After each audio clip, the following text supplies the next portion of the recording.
So, hi guys, a very good morning. This is my very first vlog, and it's currently 4 a.m.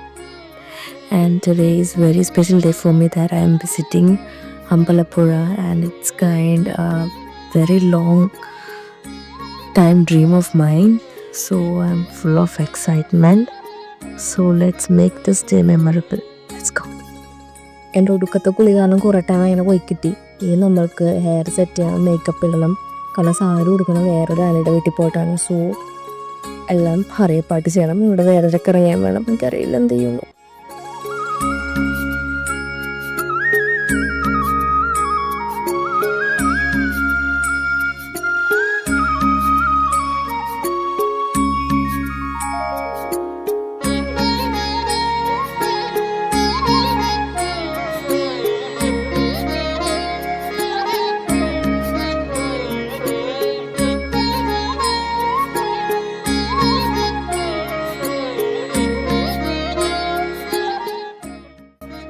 So finally നമ്മുടെ ക്ഷേത്രത്തിലെത്തി. പാൽപ്പായസത്തിന്റെ രുചി എന്താണെന്ന് അറിയാൻ എനിക്ക് ഭയങ്കര ആഗ്രഹമായിരുന്നു. നമ്മളങ്ങോട്ട് കയറി ചെന്നപ്പോൾ തന്നെ നല്ല പാൽപ്പായസത്തിന്റെ മണമായിരുന്നു. പക്ഷെ ഭാഗ്യമില്ലെന്ന് പറയാം, ഒടുക്കത്തെ ക്യൂ ആയിരുന്നു. നമ്മൾ ആ ക്യൂ നിന്നെങ്കിലും നമുക്ക് പാൽപ്പായസം കിട്ടി. അമ്പലപ്പുഴ എന്ന് കേൾക്കുമ്പോൾ തന്നെ ഓർമ്മ വരുന്നത് പ്രശസ്തമായ അമ്പലപ്പുഴ പാൽപ്പായസമാണ്. എന്നാൽ ഇതിന്റെ പുറകിൽ ഒരു ഐതിഹ്യമുണ്ട്. ചെമ്പകശ്ശേരി രാജാവായ പൂരം തിരുനാൾ ദേവനാരായണൻ തമ്പുരാൻ 15-ാം നൂറ്റാണ്ടിൽ നിർമ്മിച്ചതാണ് ഈ ക്ഷേത്രം. മഹാഭാരതത്തിലെ പാർത്ഥസാരഥി രൂപത്തിലുള്ള ശ്രീകൃഷ്ണനാണ് ഇവിടത്തെ പ്രതിഷ്ഠ.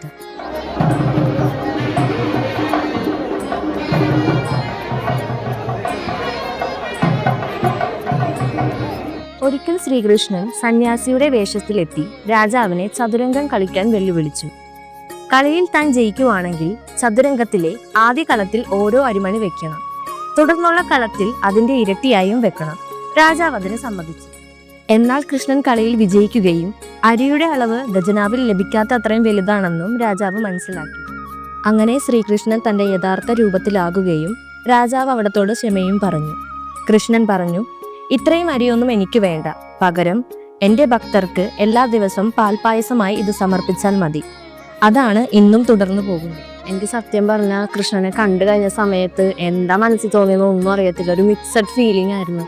സങ്കടമാണോ സന്തോഷമാണോ എന്താണെന്ന് അറിയത്തില്ല. ഞാൻ അവിടെ നിന്ന് കരഞ്ഞു, അത് വേറെ കാര്യം. പിന്നെ നമ്മൾ കുറച്ചു നേരം അവിടെ ഇവിടെയൊക്കെ പോയിരുന്നു. നല്ല കാറ്റുമായിരുന്നു. ഭക്തിക്കുപരി എന്താ പറയുക, ഒരു പീസ് ഓഫ് മൈൻഡ് ആയിരുന്നു. പിന്നെ നമ്മൾ മധുരം കഴിച്ച് അവിടെ നിന്ന് പോണ സമയത്ത് എന്തോ എനിക്ക് പെട്ടെന്ന് പോകുന്നൊന്നും ഉണ്ടായിരുന്നില്ല. പിന്നെ വിശപ്പിന്റെ വിളി എല്ലാവർക്കും വന്നുകൊണ്ടാണ് അവിടെ നമ്മൾ പെട്ടെന്ന് പോകുന്നത്. എന്നാൽ അത്യാവശ്യം സമയമാണ് അവിടെ സ്പെൻഡ് ചെയ്ത്. അടുത്ത പ്രാവശ്യം എന്തായാലും അമ്പലപ്പുഴ പോകുമ്പോൾ പാൽപ്പായസം കൊണ്ട് ഞാൻ വരും. പിന്നെ നമ്മൾ ഒരു പ്യുവർ വെജിറ്റേറിയൻ ഹോട്ടലിൽ കയറി ഫുഡ് കഴിച്ചു. അവിടെ തമിഴ് സ്റ്റൈലിലുള്ള സദ്യയായിരുന്നു. എനിക്ക് വിശപ്പിന്റെ വിളി വരാഞ്ഞതുകൊണ്ട് ഞാൻ അധികം കറികളൊന്നും കഴിച്ചില്ല. താൽക്കാലികമായിട്ട് വയറ് നിറക്കാനുള്ള ഫുഡ് മാത്രമേ ഞാൻ കഴിച്ചുള്ളൂ. അങ്ങനെ വണ്ടി ഓടിച്ച് ഇച്ച ഡെഡായി. എനിക്കാണെങ്കിൽ കൈയും കാലും എവിടേക്കാണ് വേനെടുക്കണമെന്ന് പോലും മനസ്സിലാവണില്ല. സോ നമ്മുടെ വ്ളോഗ് ഇത്രയേ ഉള്ളൂ. ഇത് ഫസ്റ്റ് വ്ളോഗ് ആയതുകൊണ്ട് കുറേ മിസ്റ്റേക്സും കാര്യങ്ങളൊക്കെ ഉണ്ടാകും. പക്ഷേ നെക്സ്റ്റ് വ്ളോഗിൽ അതെല്ലാം നമ്മൾ സോക്ക് ഔട്ട് ചെയ്യും. So by.